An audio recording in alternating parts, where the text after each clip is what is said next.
नमस्कार दोस्तों। स्वर्णिम साहित्य प्रतियोगिता जो है कहानी की, उसमें मैं अपनी छोटी सी कहानी पेश कर रही हूँ। अक्सर हम कहते हैं कि आदमी के दिल का एक रास्ता पेट से होकर जाता है ना? लेकिन क्या आप जानते हैं कि औरत के दिल का रास्ता कहाँ से होकर जाता है? इसी पे आधारित है मेरी कहानी रास्ता औरत के दिल का। सुनेंगे आप? नवंबर चालू हो गया है तो अब गुलाबी सी ठंड सी पड़ने लगी है। ये कहते हुए नुसरत सलीम के पास बैठ गई। मुझे क्या लगता है ना सलीम, कि वो पास वाली चाची जान है ना, वो बोल रही थी कि इस बार सबदुर बारिश जोरों की हुई है, सो ठंड भी कड़ाके की ही पड़ेगी। और हम इस बार मुन्नी के जन्म के बाद 4 लोग इस पुरानी पतली हो चुकी रजाई में क्या ठंड काट सकते हैं?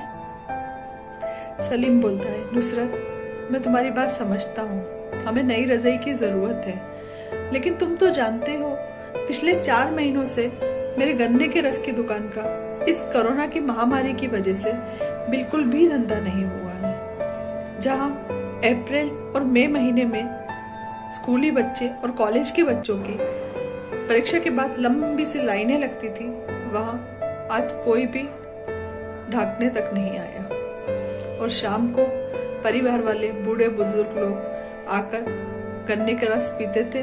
पैसे तो मिलते ही थे, पर अक्सर कहते थे, सलीम तुम्हारे यहाँ के रस की बात ही अलग है, अलग सी मिठास है। और वो मुझे उसके साथ लाखों दुआएं दे जाते थे, जो मेरे परिवार को पेट पालने के साथ खुश भी रखती थी। लेकिन इस बार ऐसा कुछ नहीं हुआ, क्योंकि समय ही ऐसा है। और इस वक्त हम 2 वक्त की रोटी कैसे तो भी खा सकते हैं, उसी में खुशी मनाओ। नुसरत बोलती है, अरे आप बिल्कुल भी चिंता मत कीजिए। वो देखती है सलीम के माथे की लकीरें जो बहुत उसे चिंताजनक लगती है। बोलती है, आप चिंता मत कीजिए, ये मेरे माँ की अंगूठी है ना, ये मुझे अभी थोड़ी सी छोटी होने लगी है और पता नहीं क्यों आजकल ये अड़ सी जाती है, शायद मैं तो मोटी नहीं होने लगी। बहुत हंसाने की कोशिश करती है। तो मुझे लगता है ना सलीम कि हम इसको गिरवी रखकर एक नई रजाई बनवा लेते हैं, जिससे कि ठंड आसानी से कट जाए और फिर बाद में पैसे आने पर छुड़ा लेंगे। सलीम बोलता है, नुसरत यूं शर्मिंदा न करो मुझे, मैं कुछ और इंतजाम देखता हूँ।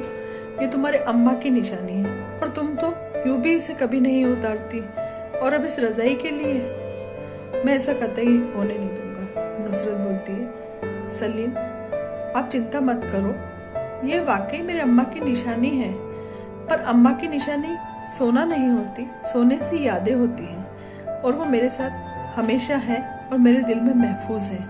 आप तुरंत जाकर इसकी नई रजाई बुनवा लीजिए, ताकि हम चारों की ठंड आराम से गुजर सके।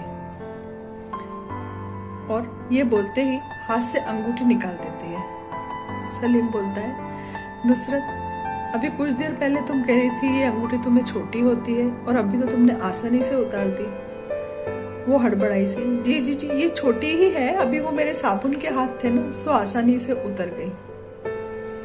और उसके हाथ में वो अंगूठी रख देती है। सलीम एक बार अंगूठी को देखता है और एक बार नुसरत के चेहरे को। वो बोलता है, नुसरत ये अंगूठी तुम रखो, मैं कुछ और इंतजाम देखता हूँ। मुझे बहुत ही शर्म महसूस हो रही है, मैं तुम्हें आज तक एक नया गहना तो दे नहीं पाया, और तुम्हारे अम्मा की ये निशानी भी गिरवी रख दूं, मैं इतना गया गुजरा तो नहीं। तो देखा आपने, औरत के दिल का रास्ता उसके परिवार की खुशियों में दबा हुआ है। उधर सलीम भी हजारों प्रयास करके कैसे तो भी नुसरत की अंगूठी बचाने में लगा हुआ है। तो इस छोटी सी कहानी से हमें क्या सीख मिलती है कि परिवार किसी एक से नहीं चलता, और हस्बैंड वाइफ अगर साथ में मिलजुल कर फैसला ले, एक दूसरे के सुख दुख में साथ दे, और सिर्फ हस्बैंड वाइफ ही नहीं, सब लोग अगर एक दूसरे का छोटी से छोटी बातों का ख्याल रखें, तो परिवार वाकई खुशहाल होगा, है ना? थैंक्स।